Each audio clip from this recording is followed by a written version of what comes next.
Welcome to Sri Murugan சமையல். இன்றைக்கி வந்து நம்ம பன்னீர் பட்டர் மசாலா செய்ய போகிறோங்க. நான் வந்து இன்றைக்கி பன்னீர் வந்து இந்த சைஸு கட் பண்ணி வச்சுருக்கேன்.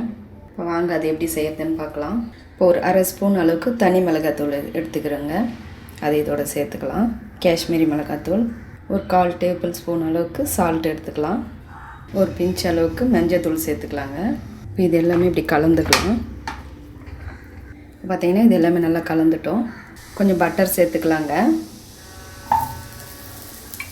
கொஞ்சம் அதோடவே கொஞ்சம் 2 டேபிள் ஸ்பூன் அளவுக்கு எண்ணெய் சேர்த்துக்கலாங்க. இப்போ பன்னீர் சேர்த்துக்கலாம்.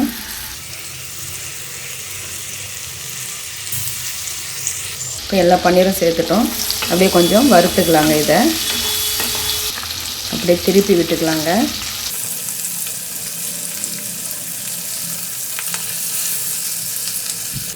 பார்த்திங்கன்னா பன்னீர் வந்து நல்லா இந்த எண்ணெயிலே வந்து நல்லா ரோஸ்ட் பண்ணிட்டோம். இப்போ இது வந்து வேறு ஒரு பவுலுக்கு மாற்றிக்கலாங்க. ஸ்டவ் ஆஃப் பண்ணிடலாம். அந்த ஆயில் எல்லாம் அதிலே இருக்கட்டும். 2 பெரிய சைஸ் ஆனியன் கட் பண்ணி வச்சுருக்கேன். 2 தக்காளி, ஒரு 4-5 முந்திரி பருப்பு, 2 பச்சை மிளகா, இஞ்சி, பூண்டு 3 இருக்குது, பூண்டு 3 பல், கொஞ்சம் கொத்தமல்லி எடுத்து வச்சுருக்கேன். இப்போ இதெல்லாம் சேர்த்து கொஞ்சம் வதக்கி நம்ம அரைச்சிக்கலாம்.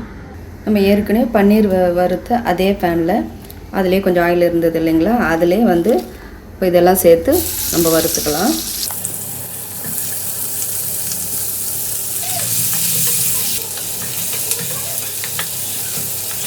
இப்போ தக்காளி சேர்த்துக்கலாங்க.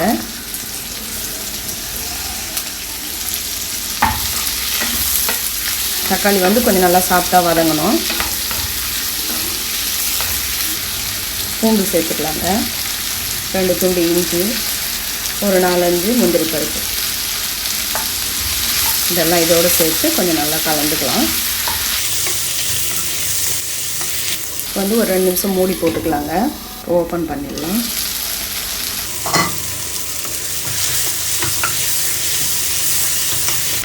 ரெண்டு பச்சை மிளகா சேர்த்துக்கலாங்க. இந்த கொத்தமல்லி சேர்த்துக்கலாம். இது ஒரு 2 நிமிஷம் நல்லா கொஞ்சம் வதக்கிட்டு ஆஃப் பண்ணிக்கலாம்.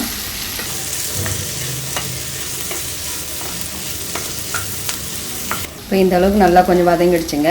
இப்போ ஆஃப் பண்ணி ஆற வச்சு நம்ம மிக்ஸி கப்பில் சேர்த்து அரைச்சிக்கலாம். இப்போ இது எல்லாமே நல்லா ஆறிடுச்சுங்க. இப்போ மிக்ஸி கப்பில் சேர்த்துட்டோம். இது கொஞ்சம் நல்லா ஃபைன் பேஸ்ட்டாக அரைச்சி எடுத்துகிட்டு வந்துடலாம். பட்டர் கொஞ்சம் சேர்த்துக்கலாங்க. இதில் வந்து 1 டேபிள் ஸ்பூன் அளவுக்கு எண்ணெயும் சேர்த்துக்கலாம்.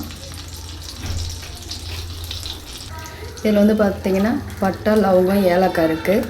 2 பிரியாணி இலையும் சேர்த்துருக்கேன். அது இப்போ சேர்த்துக்கலாம். இதோட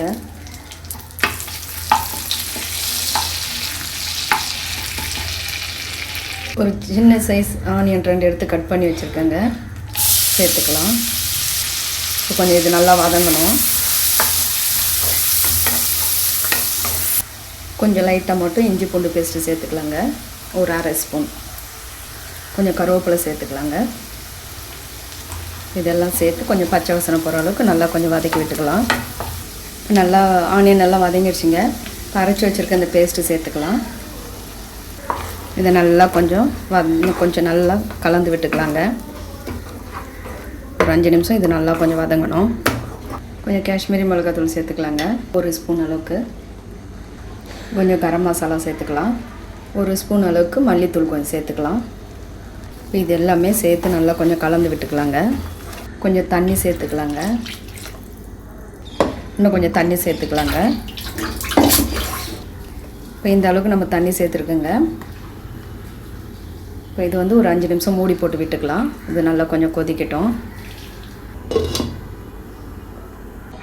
இப்போ வந்து ஓப்பன் பண்ணிடலாங்க. வந்து பார்த்திங்கன்னா இந்த அளவுக்கு கொஞ்சம் நல்லா திக்னஸ் ஆகிடுச்சு பாருங்கள். கொஞ்சம் சால்ட்டு சேர்த்துக்கலாங்க. இது கொஞ்சம் கலந்துக்கலாம். இப்போ வந்துட்டு பன்னீர் சேர்த்துக்கலாங்க.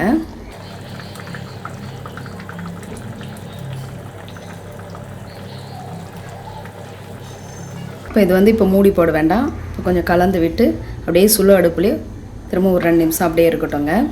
அப்போ தான் அந்த பன்னீரில் வந்து அந்த டேஸ்ட்டெல்லாம் கொஞ்சம் நல்லா அதில் வந்து இறங்கும். நல்லா சாப்பிடும்போது இன்னும் நல்லா ஒரு டேஸ்ட்டாக இருக்கும். சுழு அடுப்புலேயே ஒரு 2 நிமிஷம் அப்படியே விட்டுடலாம். பாருங்கள், 2-3 நிமிஷம் நல்லா வந்து இது நல்லா கொஞ்சம் நல்லா இன்னும் கொஞ்சம் திக்னஸ் ஆகிடுச்சு பாருங்கள்.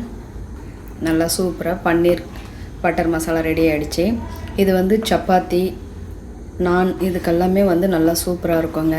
புலாவ், கீ ரைஸ் இது எல்லாத்துக்கும் சூப்பராக இருக்கும். இப்போ வந்துட்டு கஸ்தூரி மேத்தி கொஞ்சம் சேர்த்துக்கலாங்க. உங்களுக்கு வந்து குக்கிங் கிரீம் இருந்தாலும் கொஞ்சம் சேர்த்துக்கங்க. நான் அதெல்லாம் எதுவும் சேர்க்கல. இப்போ வந்து ஆஃப் பண்ணிடலாம். நல்லா வந்து சூப்பரான ஒரு பன்னீர் பட்டர் மசாலா ரெடி ஆகிடுச்சுங்க. இப்போ பாருங்கள், டேஸ்ட்டு பார்த்தலாம்.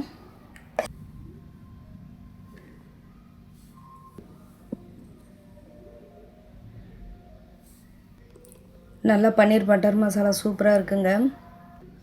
இந்த வீடியோ உங்களுக்கு பிடிச்சிருந்தா லைக் பண்ணுங்கள், ஷேர் பண்ணுங்கள், கமெண்ட்ஸ் பண்ணுங்கள், சப்ஸ்கிரைப் பண்ணுங்கள். தேங்க்யூ.